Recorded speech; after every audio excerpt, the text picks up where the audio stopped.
A conceptually good villain is frankly hard to come by.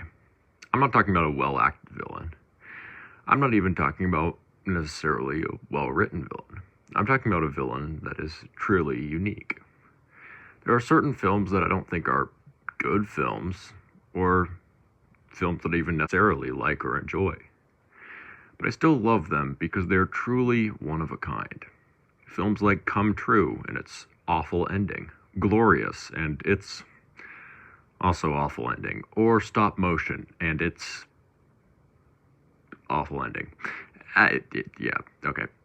It's not the point, but a lot of those films have bad endings. But these are films that I don't think are good, but are so unique that I can't help but respect them. But sometimes there is a miraculous film. A film both wholly unique and really good. Films like Late Night with the Devil, Mandy, and the topic of today's video, The Monkey. Hi, I'm the Unqualified Reviewer. Please like and sub so I can get to show more wonderful people my ramshackle videos. The Monkey is a fantastic movie that is also very bad. The movie is amazing, even though it is truly awful, and I love it. This movie has not one, but two very unique villains. So, let's break down the fantastic villains of The Monkey.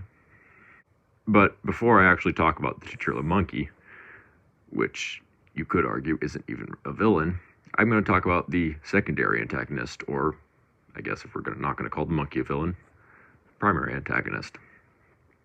The primary/secondary antagonist, depending on how you look at it, is the main character's brother, Bill, who is trying to desperately find the monkey so that he can use it to kill his brother. I actually really like his character, despite being relatively simple. His motivation is, again, very straightforward. He bullied his younger brother. In turn, his younger brother, Dave, the main character. Okay, editing reviewer here. Apparently, when writing this script, I had a stroke.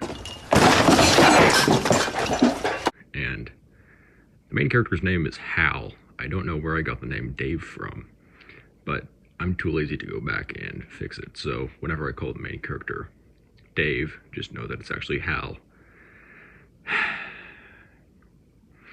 Calling characters by their incorrect name is an unqualified reviewer. Promise. Tried to use the monkey to kill him, but the monkey instead killed his mom.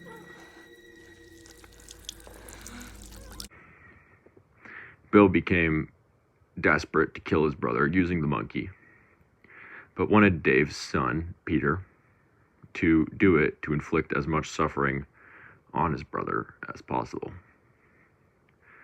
So, again, to recap, Dave killed Bill's mom, who is also Dave's mom, and now Bill wants to use Dave's son to kill Dave.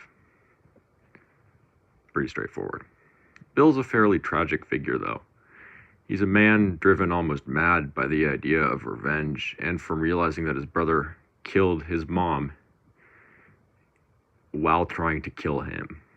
But revenge has made him obsessive and wholly cruel. Bill has, again, been driven almost mad and treats the monkey like God, erecting an altar to it and treating it with this, almost religious reverence. He sees the monkey as his tool for what he believes is a righteous vengeance. That said, he is also very cruel in his pursuit of his vengeance. Not only does he try to get Petey, Dave's son, to be the one to kill Dave, he also is willing to keep turning the monkey's key in order to kill Dave. This leads to countless random people to their deaths, and that if I showed any of them, I would immediately get demonetized. He is entirely fixated on his revenge, but it is again somewhat understandable, as he is a man who is driven by grief of losing his mother, and his somewhat justified hate for his brother who did, again, try to kill him. But hey, enough about a sympathetic, interesting villain who was arguably justified in his hatred for his brother, because this movie has not one, but two entirely unique and downright intriguing villains. So, let's the monkey. I'm going to break my discussion of the monkey into parts. How it works, what it is, and the absolute genius philosophical concepts that the movie just tells you. Because having to think about the moral of the movie and creatively come up with your own thoughts is for losers. To start, how does the monkey work? The monkey is a wind-up toy monkey, very reminiscent of the one in Toy Story, but this time it is a drum. I didn't know this when writing the script, but apparently you know who also thought that looked like the Toy Story 3 monkey? Disney. So they actually forced Osgood Perkin to change it because it was originally going to be a cymbal monkey. Honestly, I think it worked out a lot better with the drums. The way the monkey works is that when it is wound up, it lifts its drumsticks up and spins them. And when it brings its drumsticks down for the final time, someone dies.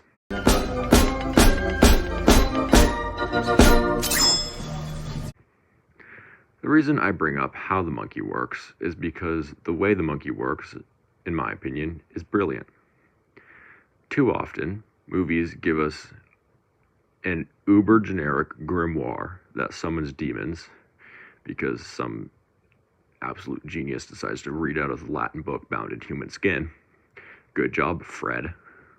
Or, much more often, in my opinion, much worse. A movie massively over-explains its cursed artifacts and gives it a 40-page backstory and a set of rules that is comparable in complexity to try to figure out how Warlock's pack magic works in Dungeons & Dragons. But the monkey is neither generic, as the way it kills is extremely interesting, and the fact that it is random is also interesting, and ties into the deeper themes, which I'll talk about in a moment. But it is also never over-explained. We never truly explicitly learn what the monkey is, and it keeps its rules, like don't force it to make a decision, and whoever turns the key is safe from the monkey, to a minimum, and makes them easy to understand. So what actually is the monkey, and what does it symbolize? The monkey is an entity that can't be destroyed, and exists only to create suffering.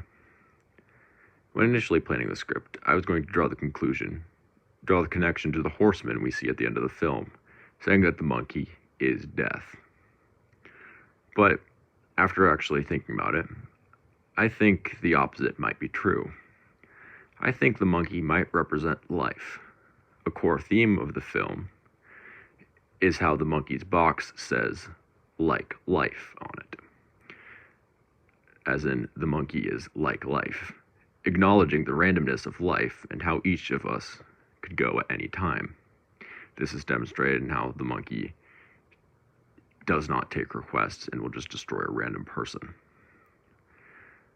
So, in the end, I don't think the monkey is death. I think it might be life. It's random, it's unknowable, and not damn does it make for a fun film. Because again, we all gotta go at some time, and the monkey is like life. We never know how we're gonna go, and you can't decide or force fate to make a decision. But before we go, I do want to actually talk about the ending of the film. I don't think I've enjoyed a film's ending so much in a long time. The monkey playing its drum absurdly fast is both an unsettling and very fun image.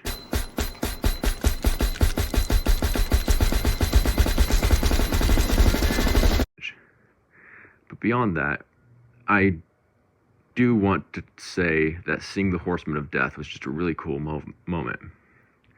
Then Dave's suggestion of going dancing while a literal horseman of the apocalypse walks around harkens back to the central message of the film about how we never know when or how we're going to go, so we might as well enjoy life while we can. The Monkey is an intriguing film because it's very simple. It doesn't try to do anything fancy. Its message about the fragility of life is a relatively simple one, and one that's been talked about many times before. But that's part of the treat of it. It doesn't try to be something bombastic. I mean, it is, but it doesn't try to be some super unique message. It's a simple message that we've heard many times before. It's just the medium in which the message is told is very fun and unique. Osgood Perkins, the director, is very good at doing this. Similarly, his film Keeper, which I also enjoyed quite a bit, has that same sort of feel of familiar unfamiliarity, where you've seen things like it many times, but never quite like it. And that's what I just love about his films. They have a good message. Maybe not Keeper, but The Monkey has just a great message, and it's just a fun time. I would recommend that you go watch The Monkey. I didn't bring up any of the kills because I can't without getting demonetized, and they are 100% a reason to watch this film because they get absurdly creative and downright just ignoring all of science, because I don't think Osgood Perkins understands how electricity works. That'll be my little hint there. That scene is hilarious. Anyway, if you enjoyed this, please do like and sub. I want to get to 500 by the end of the year. I'm going to be able to start making videos more and more often because it's now summer and school's over. Yay. So that'll be a treat. Also, I have just been binge watching horror films that have been either really good or not great. So I'm probably going to have this little mini series thing I'm doing of just films that I've seen recently that I really enjoyed and want to talk about. So anyway, have fun, enjoy, stay safe, and of course, as always, peace.